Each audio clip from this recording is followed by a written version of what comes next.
Bienvenue dans Impact, l'émission de Mediatico qui redonne du sens à l'économie et avec ce mois-ci une émission spéciale sur les enjeux du monde associatif en France et en Europe après le résultat des élections européennes. Alors on a bien vu cette inquiétante montée des populismes, on a vu aussi en face cette poussée écologiste beaucoup plus encourageante puisqu'elle nous projette ensemble vers un avenir commun, sauver la planète.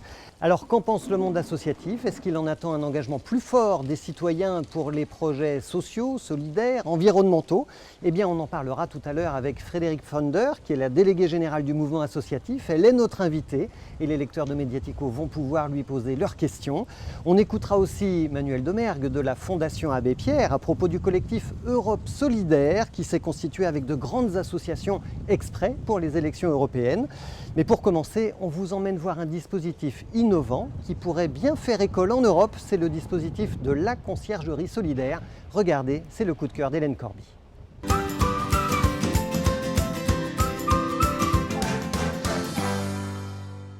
Alors aujourd'hui, je vous emmène pas très loin de la rédaction de Mediatico. Nous sommes au Grand Voisin, dans le 14e arrondissement de Paris. Et je vous propose de découvrir Charlotte qui va nous parler de la conciergerie solidaire. On y va ?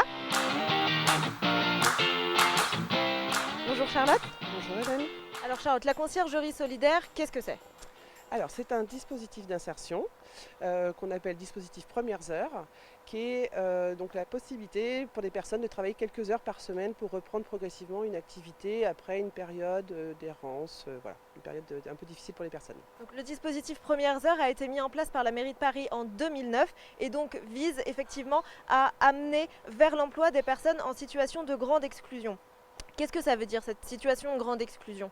Donc c'est des personnes qui, au moment où on les accueille nous sur la conciergerie, ne sont pas en capacité encore d'aller travailler sur un travail plus important, un chantier d'insertion à 26 heures ou un travail à 35 heures.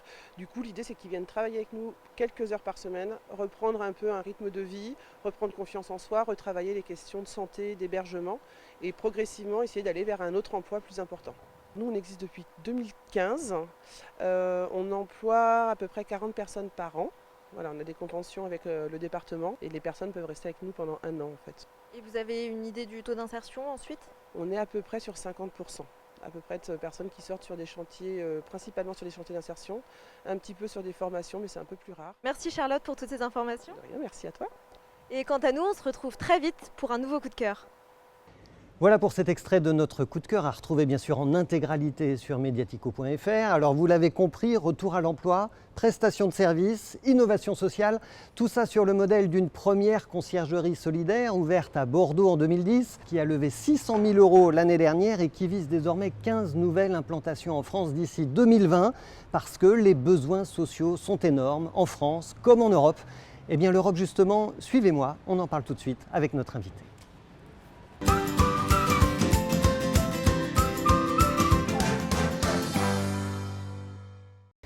Et en présence des lecteurs de Mediatico qui nous ont rejoints ici au Grand Voisin et qu'on remercie d'être avec nous aujourd'hui, nous recevons aujourd'hui Frédérique Pfonder. Bonjour Frédérique. Bonjour Frédéric. Oui, absolument. Vous êtes la déléguée générale du mouvement associatif depuis 5 ans maintenant. Le mouvement associatif, historiquement, c'est ce qu'on appelait la CPCA, qui est né en 92 et qui s'appelait comme ça jusqu'en 2014. Vous représentez aujourd'hui au mouvement associatif combien d'associations et quel est votre rôle ? On regroupe en notre sein des coordinations, des têtes de réseau associatifs qui elles-mêmes regroupent des fédérations, des associations, etc. Donc au travers de ces coordinations, de ces groupements, c'est environ 600 000 associations qui sont représentées par le mouvement associatif. Alors quel est votre rôle ? Alors notre objet, très concrètement, c'est de porter tous les enjeux transversaux de développement de la vie associative. Comment faire pour que la vie associative soit encore plus dynamique qu'elle ne l'est en France et comment est-ce qu'on crée les politiques publiques qui favorisent son développement. Donc par exemple, Ça, si on regarde la question chose. de l'emploi associatif, vous vous êtes bagarré contre la suppression des emplois aidés ? Tout à fait. La question de l'emploi associatif est effectivement une des entrées. Ceci dit, je précise quand même que dans le monde associatif, il y a environ 10-15% d'associations qui sont employeuses. Donc la très très grande majorité ne sont pas des associations employeuses. Il faut bien l'avoir en tête, les associations c'est d'abord du bénévolat. Donc un de nos objets de travail, c'est aussi ça, c'est l'engagement associatif, le développement du bénévolat. Comment est-ce qu'on le favorise, comment est-ce qu'on le rend plus facile pour ceux qui l'exercent. Voilà, comment est-ce qu'on permet aussi aux associations de toucher tous les publics comme bénévoles. Vous dites d'ailleurs au mouvement associatif que les associations réveillent la démocratie. Comment est-ce que vous regardez à ce propos-là le résultat des élections européennes ? On voit bien au travers des résultats des élections qu'il y a beaucoup à faire au niveau européen pour rapprocher l'Europe des citoyens, pour qu'elle réponde davantage à leurs attentes. On pousse en ce sens-là un certain nombre de propositions, très clairement, pour construire une Europe plus sociale, une Europe plus à l'écoute des citoyens, qui fasse davantage attention dans la façon dont les politiques publiques, dont les politiques européennes sont construites, qui prennent davantage en compte les organisations de la société civile, et que l'Europe s'intéresse, les institutions européennes s'intéressent aussi dans leur politique aux questions plus sociétales, des questions d'engagement. Comment est-ce qu'on développe une citoyenneté européenne? Comment on favorise l'engagement au niveau européen? On parle souvent du programme Erasmus, qui est un programme qui a eu un grand succès, évidemment, qui permet la mobilité des jeunes à travers l'Europe. Les citoyens, visiblement, attendent autre chose, une prise en compte aussi, évidemment, des objectifs de développement durable, enfin de toutes les questions d'écologie et de développement durable.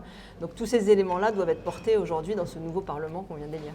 Alors, au mois de janvier, vous avez publié un numéro de votre magazine, La Vie associative, le numéro 28, spécial sur l'Europe. Vous y avez notamment montré que l'Europe finance un certain nombre de projets associatifs en France et en Europe, 15 000 associations financées par l'Europe. Alors, 15 000 associations financées en partie, ne sont pas entièrement financées par l'Europe ou les fonds européens. L'Europe a en place un programme assez important qui est celui des fonds structurels, qui sont des fonds au service du développement de la cohésion sociale, d'une Europe plus inclusive, etc.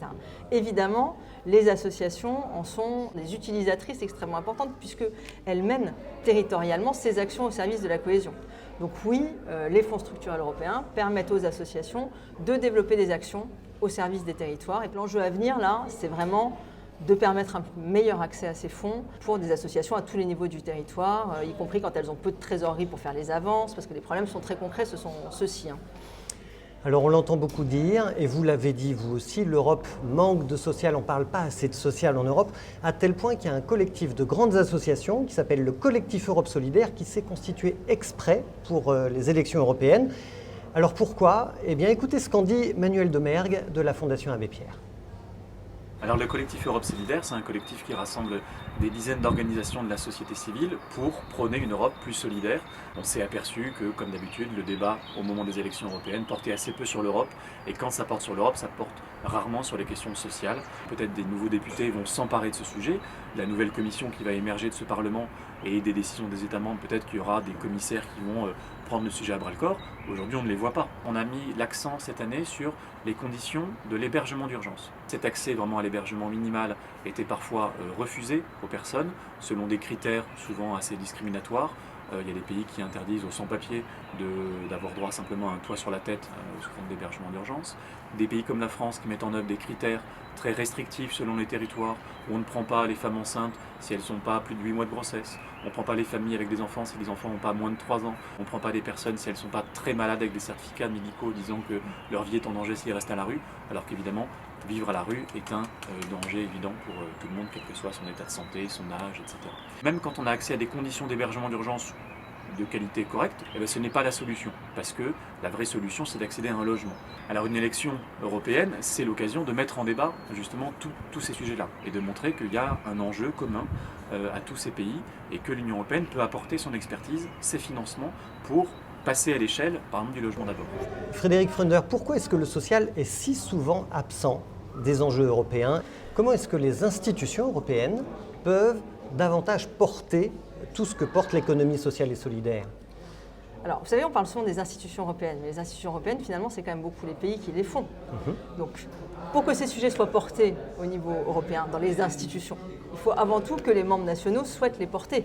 Aux différents gouvernements aussi. Les pays de l'Union européenne ne portent pas assez ces sujets-là. Tout à fait. Je dis clairement que les pays de l'Union européenne ne portent pas assez ces sujets-là. Nous appelons le gouvernement français à porter très fortement la dimension de l'ESS et la nécessité de reconnaissance, par exemple, de l'économie non lucrative au niveau européen. Si les pays ne le portent pas, les institutions européennes d'elles-mêmes ne le feront pas parce qu'elles ne sont que le reflet des pays. Comment se porte, Frédéric Freunder, le monde associatif en France?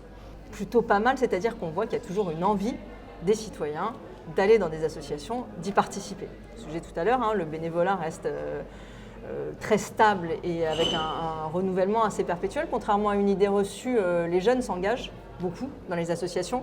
Et aujourd'hui, on a plutôt une progression du bénévolat des plus jeunes et un retrait des plus âgés. Il y a quelques années, on disait que le bénévolat était vieillissant. Ouais, c'est moins le cas.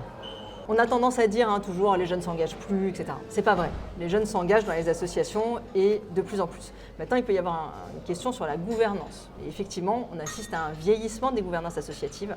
Et ça, c'est une question que les associations doivent adresser, très clairement. Comment est-ce qu'on fait pour renouveler, pour donner envie de participer aux instances associatives? Du point de vue économique, les choses sont quand même compliquées. Clairement, depuis 10 ans, on voit une baisse des subventions, une diminution des ressources publiques allouées aux associations. Le recours, on nous dit recourir au mécénat, Le mécénat, ça représente une toute petite partie des revenus associatifs, c'est à peu près 5%. Donc c'est bien, c'est important, il faut le développer, mais ça ne peut pas être le modèle de fonctionnement associatif. On a bien vu ces dernières années, un des vecteurs pour les associations, ça a été de développer les prestations de services aux usagers, avec parfois une incompatibilité avec le modèle associatif qui a vocation à offrir des services à tous, enfin au plus grand nombre à en ceux tout qui cas. n'ont pas de moyens. Exactement, à ceux qui ont peu de moyens, au tarif le plus intéressant possible. Donc cette question des ressources, cette question du modèle économique, elle est aujourd'hui forte dans le monde associatif.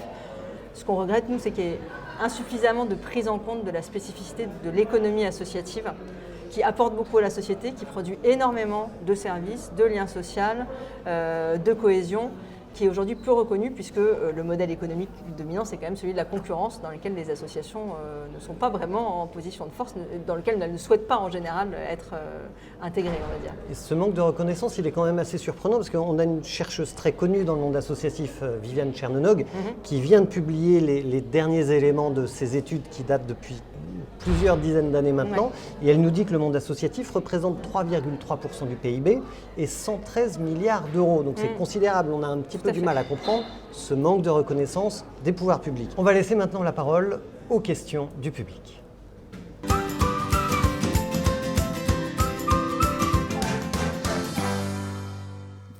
Bonjour, je m'appelle Léa, j'ai co-créé un blog qui s'appelle Social Business Addict. En quoi le mouvement associatif pourrait nous aider? Quels sont les dispositifs qui existent pour accompagner les jeunes associations?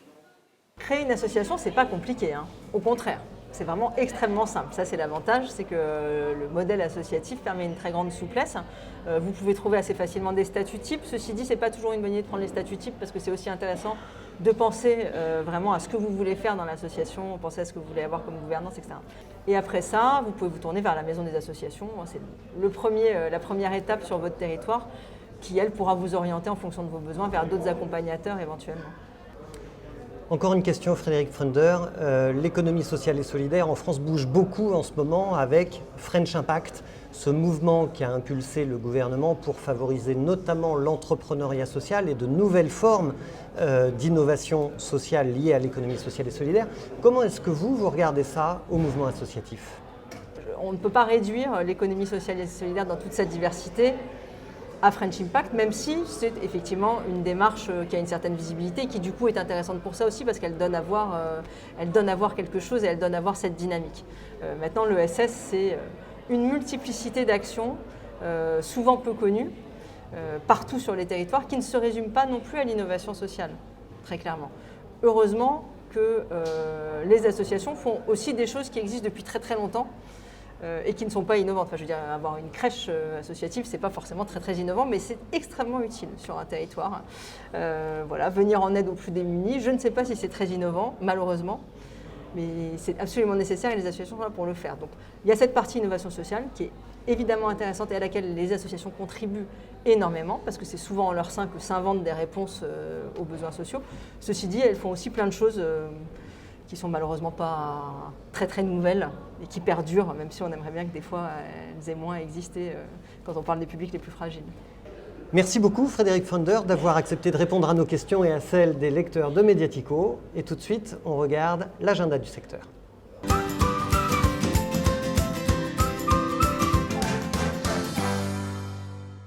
Les rendez-vous à ne pas manquer ce mois-ci pour les acteurs de l'économie sociale et solidaire, eh bien on commence par le 13 juin avec la remise du prix Jeunes pour l'environnement. C'est pour les jeunes de moins de 30 ans qui relient leur engagement écologique et leur monde professionnel.